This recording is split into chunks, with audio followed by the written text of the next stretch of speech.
دی. دا یو دوه مسلې دي. یوه مسله دا یوه مسله به دې مخکې کړو. دا یوه مسله ده که یوه ښځه یو ماشوم له په ماشومتوب کې پی ورکړي، هغه سره د خپلې لور نکاح کولی شي او که نه شي کولی.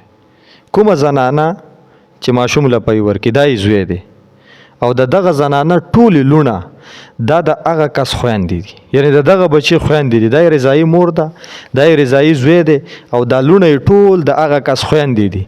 نو هغه سره نکاح نشي کولی. که نکاح یې ورسره وکړله دی ورله د خپلې خور سره نکاح وکړله. یو خو دا دی چې ټول عمر به دی په زنا کې مبتلا، یوه خبره. او دویمه دا دونه قبیحه زنا ده چې د خپلې خور سره زنا ده، معاذ الله ثم معاذ الله.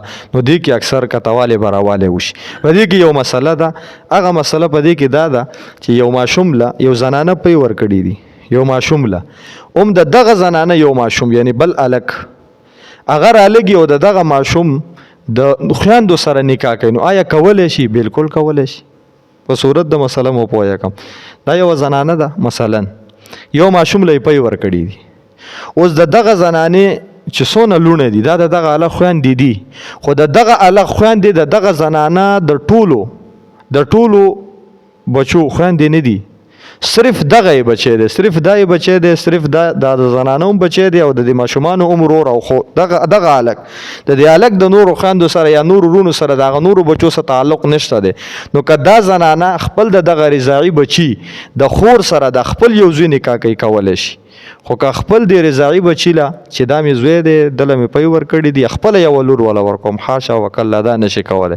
نو بجلیګر صاحب په دې یوه مسله کړې وه، هغه نه چا تپوس کړی و یا داسې یو واقعه کې چېرته کړې ده بیان کې، نو هغه ویلي دي چې دا مخکني وروستني په ټول حرام دي.